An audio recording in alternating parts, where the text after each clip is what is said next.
फक्त आम्ही अजूनपर्यंत रसिकांपर्यंत पोहोचलो नाही, हा दोष आमचा आहे. हं, कारण की इतकं मोठं म्हणजे जवळपास 35 लाख लोकसंख्या असलेल्या नागपूरमध्ये हं. तुम्हाला रसिक मिळत नाही असं होऊच शकत नाही. बरोबर.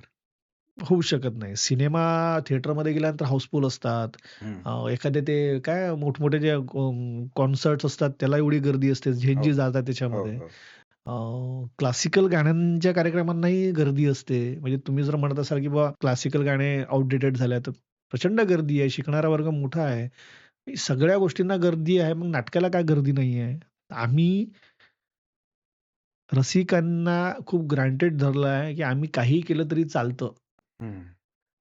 आणि त्याच्यामुळं काय झालं, काही पण करतात म्हणून रसिकही त्यांनी ग्रांटेड धरलंय, की मग ते काय करतात घरूनच म्हणतात, "अरे, नागपूरवाले बरोबर काम करत नाहीत. हं, जाण्यात अर्थ नाही. वेळ कशाला वाया घालवायचा." त्याच्यामुळे नुकसान कोणाचं होतं? आमच्यासारख्यांचं.